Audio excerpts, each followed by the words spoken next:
Hey, welcome to the slide in our first ever tying tip segment. Say that 3 times.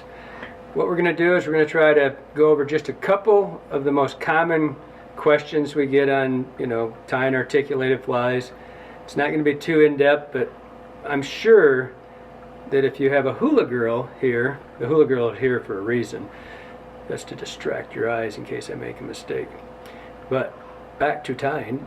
I'm sure that the most common question I get about articulated flies is how long do you make the articulation?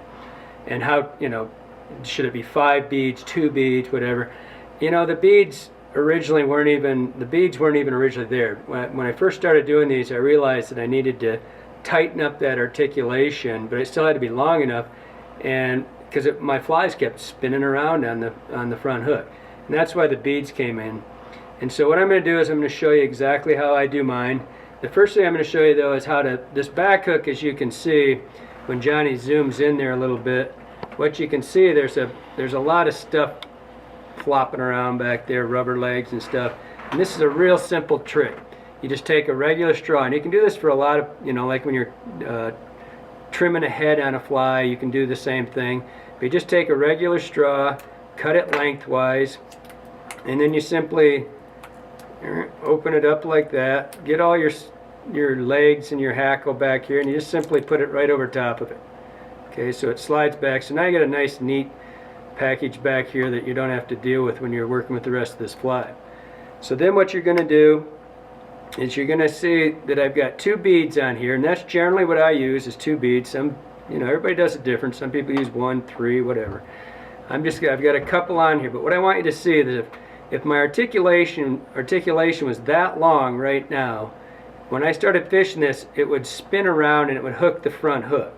And so what I've done is I've got my method, or the way I do it, is simply to take this and bump this front bead, and when it touches, I want these things to be loose right now, and when I come up and it touches the hook right there, alright, that's when I stop pulling on the front wires. If it's at that point, I would like to have a gap between the eye of the hook and this back bead. See, I slid that forward a little bit. See that gap? It's about a bead width.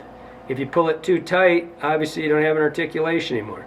Too long and it starts wrapping. So get that in the middle, pull it up. When it touches right there, I still have a gap about the width of a bead. That's perfect. So the other tip I want to show you, that's how I do the articulation. The other one is how I set my eyes. On this, I have got these eyes on here with just thread. Got my wire. You can see I already did this once because I screwed up before.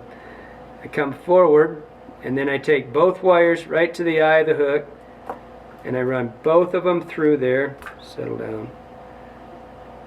Both of those through.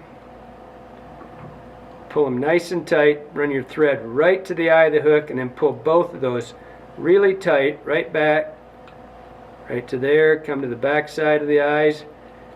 Go back there till you clean that up. Move back forward. Now what I do, you can see they're starting to get pretty tight now.